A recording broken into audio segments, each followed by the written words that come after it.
Good morning. It's Wednesday, January 18th, and I've been having a ongoing internet discussion with somebody who took exception to what I said in a rant about the 6-year-old child who shot the school teacher. And he didn't feel that my visions of gun violence in this country were totally accurate. And so we had gone back and forth about that several times in the comments sections of the YouTube. But in any event, I had time on Tuesday, and I decided to do some research on gun violence. And I started out by looking at the difference in the gun situations between red and blue states. And of the top 10 gun violent states in this country, 8 of them are red.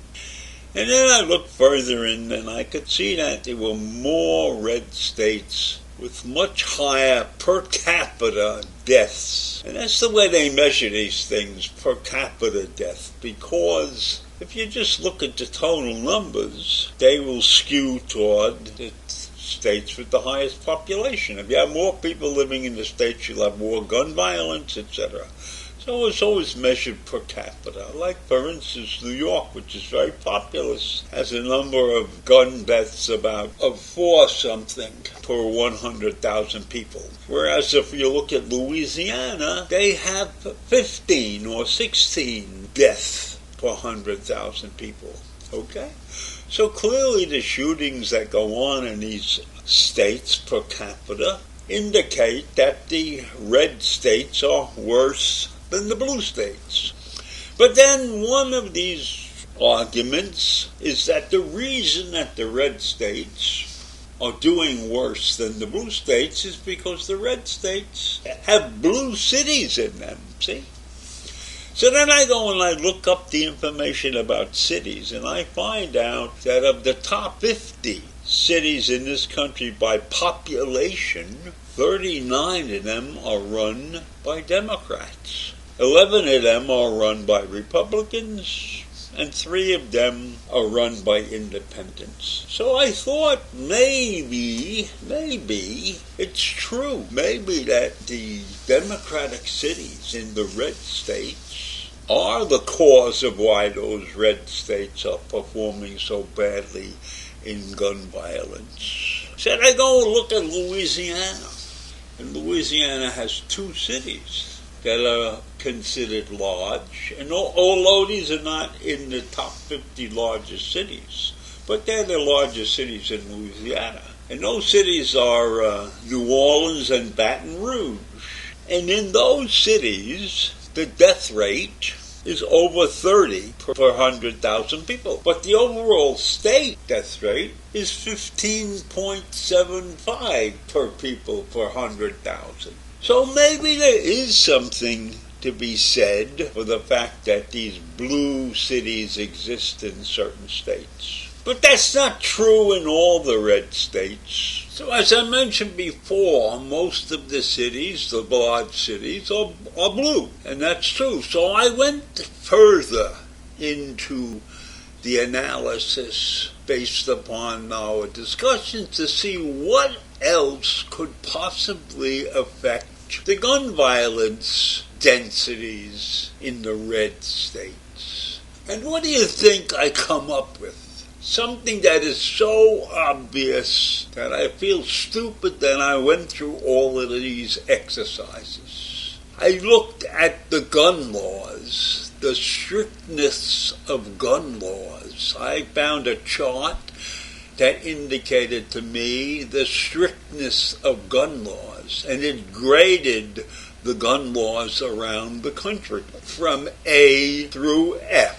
And let me tell you what that showed. There were only 2 states in the country that got a grade of A for their strictness of gun laws, and that was California and New Jersey.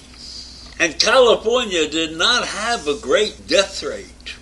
Their death rate, even with those strict gun laws, is 7.45 per 100,000.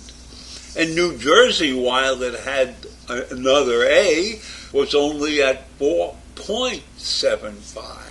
And Rhode Island, which has the lowest gun death rate in the country at 3.28, only has a B plus for its gun law rating. But in this chart, there is a clear relationship between the gun law rating and the density scores. For the majority of the gun law ratings in the A's and the B's and the C pluses are much lower than the gun law ratings of those states that have a D or worse as a gun law rating. And the interesting thing is that the first 17 states in this list are all blue. The first 10 states on the chart are all A's and B's, and they have relatively low death rates. There's one exception in there.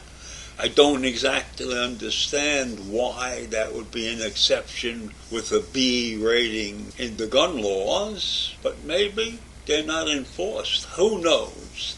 The next 7 states are also all blue, but they have slightly higher gun law ratings.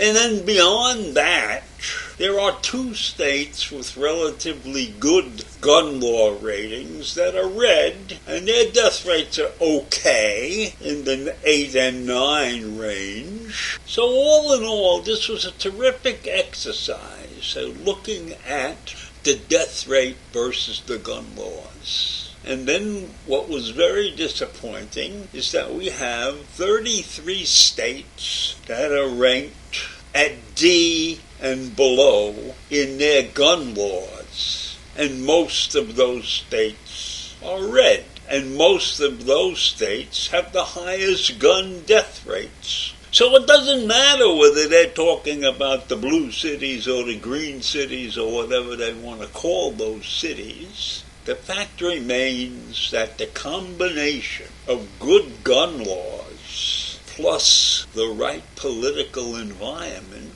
leads to lower death rates. So have a great day, and I will see you tomorrow. Bye.